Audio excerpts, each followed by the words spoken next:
मुई हर्ष Behera पश्चिमा news channel के आपण मन स्वागत और खुला हृदय कुरुत कुरुत आमर चैनल न्यूज संगे कला साहित्य संस्कृति गोटे उलगुला नहीं रोलार फटिंग न्यूज पाइबे नितार भुवनेश्वर तरफु बलांगीर थाने बरगढ़ जिलार 11 जन दिव्यांग मानकु बैटेरी चलुथिबार व्हील चेयर माहलिया बंटा जाइछि।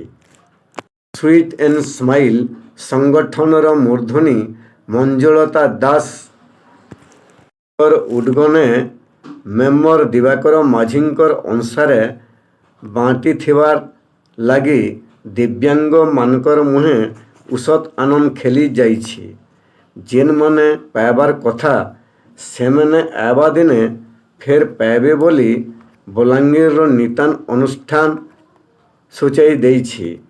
एंता लोकर मुहे जेन माने उषत आनंद करौछन सेमनकु ही प्रकृत रे समाज सेवी कह बोली लोके कहूछन।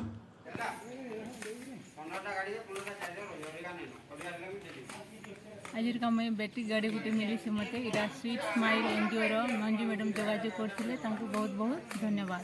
गाड़ी मिलिक मत बहुत खुशी लगुच बहुत सुविधा हो पार्बा।